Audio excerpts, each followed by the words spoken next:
Welcome, I'm the WordNerd, and this is Counting the Cost Ministries. Let's dig deeper. So welcome to my car. I'm busy. I work full-time, 40 hours a week, and I also homeschool my son.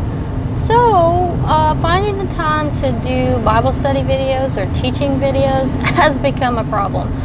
Oh yeah, so still trying to be a good wife and a good mother, household chores, things like that. So I'm going to try this car thing so we can talk and Bible study through that.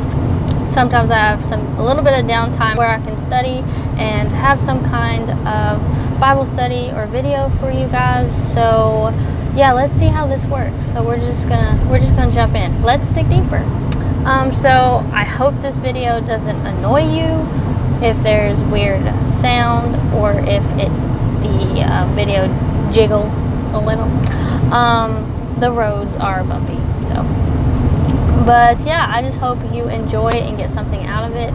And yeah, I'm trying to make the audio better. I have a mic, so it wasn't that expensive, but whatever.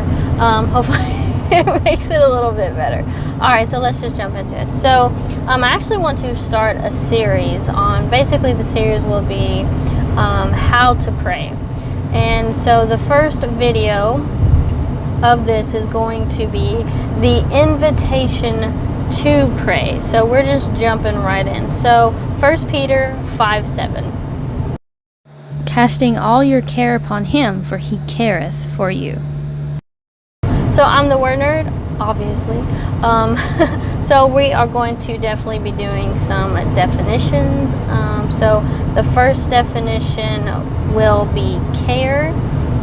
And care is suffering of mind, grief, or disquieted state of mixed uncertainty, apprehension, and responsibility, painstaking, or watchful attention.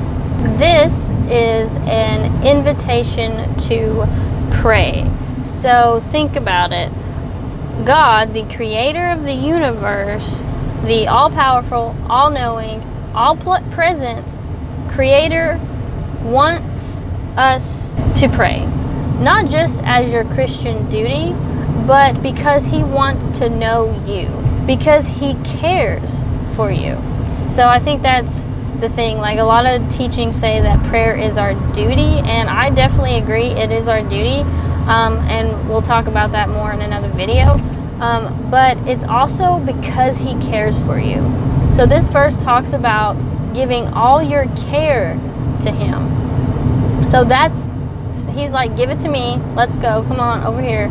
And so we're supposed to do that, and that's a form of prayer. Basically, God is calling you to give up your worries and your burdens and your fears and throw him at him. So casting. So you can think of that like when you're fishing, you're casting, and you're not doing it like you're not going to be able to get that out there unless you really throw it.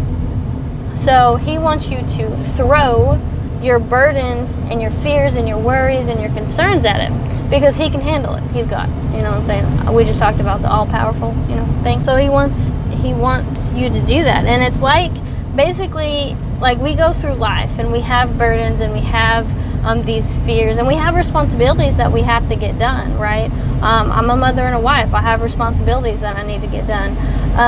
And so, like, every single thing that I need to get done is like putting something, like I'm carrying all those burdens in like a backpack. So, I need to make sure, the house is cleaned, or, I have to teach my son with homeschool. I have to work, I have to make money and blah, blah, blah, blah, blah, blah, blah.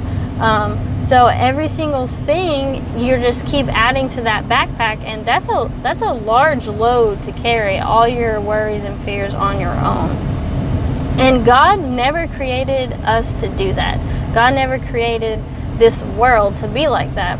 That's why he calls you to give it to him.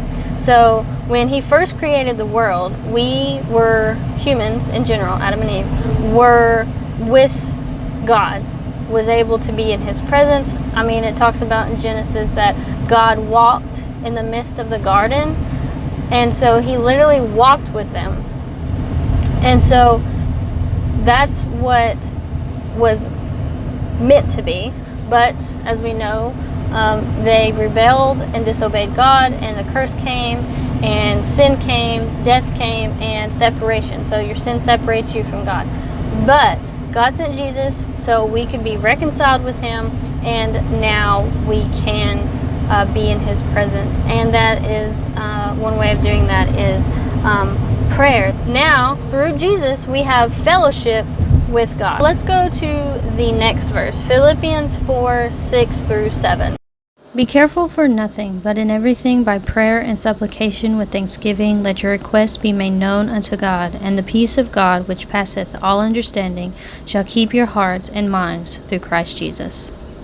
Prayer is basically just addressing God. And if you define addressing, so addressing is direct communication or directly communicating. So you're directly communicating with God.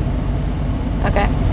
There's a reason why when Jesus died and he gave up the ghost and he said, "It is finished," he fulfilled the law and justified the payment for sin, and the veil between the holy in the temple of holies and the holy of holies, the holy court and the holies of holies, the veil ripped in two. That means we have access to God through Jesus. So we have direct communication through him through prayer.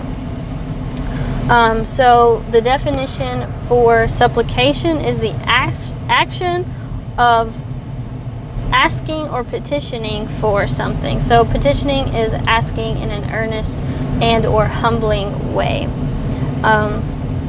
So another part that is known unto God. This isn't for his benefit.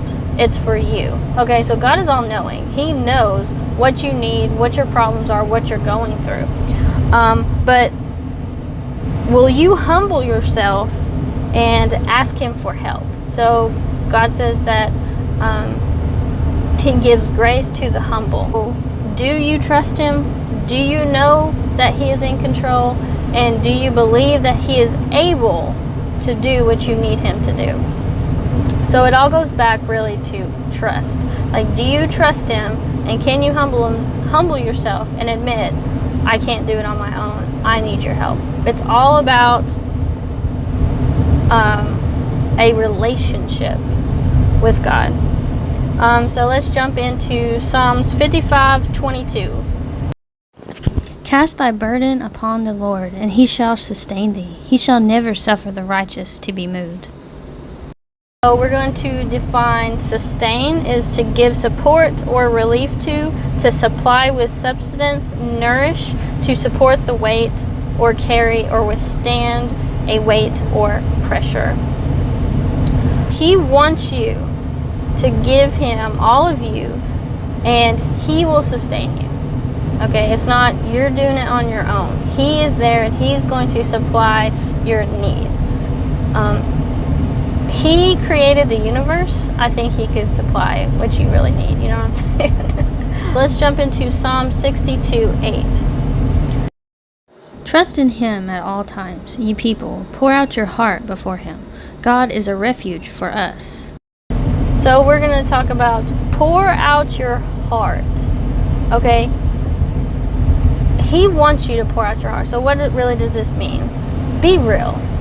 Guys, just be real. I try to be as real as I can be, right? I mean, like, I don't play around. I'm just real. If I fail, I'll admit it and, ask for forgiveness, repent, and move on. If you're not being real to other human beings, that's one thing, because you can try to hide things, but if you're not being real with God, you're not hiding anything, you're just being silly, because God already knows, what you're going through, and, he knows how you feel. You're not fooling him, trying to pray and be like, this is how I was taught to pray, blah, I bless you and praise you, Jesus, even though at that time maybe you're going through a hard struggle and you don't feel like praising or blessing him right now. You just want to have a conversation with your Lord. Go for it. Tell him the truth. I mean, he knows, okay? But like I said before, it's not about telling him because he doesn't know. It's about getting things off your chest, right? Lay all your fears, your hurts, your burdens, your desires before him, and then entirely give yourself to him to let him use you how he sees fit. So giving up all of those things that you're not meant to carry, especially not by yourself, okay? Letting him deal with those things and trusting him. So in prayer, giving those, being real, you know, like kind of like when you talk to a friend, when you talk to a friend, you're getting things off your chest and you feel better just about talking. It's kind of the same thing. So once you're giving all of those things out to him and giving them up to him, you lay them down at the cross, and then you pick yourself up and you say, I give you all of me. You do what your will is to do, and I will obey. And I mean, that's what it is. Like that's what he wants. He wants all of you, how you are right now. Because if you give him all of you, he's going to change you from the inside out. Then we see what encouragement that God gives us. He is our refuge. So let's define refuge. Shelter or protection from danger or distress, or a resource in difficulty. Hello. He is our shelter and protection from this world. Yeah, we're probably gonna through, a lot of us probably have gone through horrible things, some worse than others. We all have emotional issues at times, but God is there, and he's there. He's going to protect us. He's going to shelter us, and he's going to be our resource when we don't have nothing else. He is our refuge. We can be held in his arms, and we know that we're safe. No matter what happens in this life, we know that once this life is done and once this life is over with, we're going to be safely in his arms for all eternity. So pray. Give him your heart. Give him your all. Because he's inviting you to do that. He wants you to do that. The God of this universe invites you to do that. So let's just wrap this video up. God wants us. He wants you. All of you. All your burdens, all your fears, all your brokenness, all your pain. He wants you to take them and then transform you. He's taking your burdens so he can transform you. If you hold on to those burdens and those fear and those pain, you're not going to get anywhere. And God doesn't want that, and it's not best for you. So he's going to make you new to where those fears are gone because you trust in him. He is trustworthy. He is not a man that he should lie. He wants them to praise him, to love him, to trust him.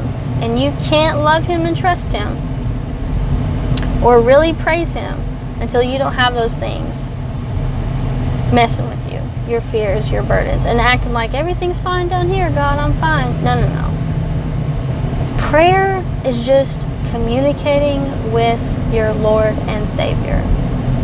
And we're going to talk about in other videos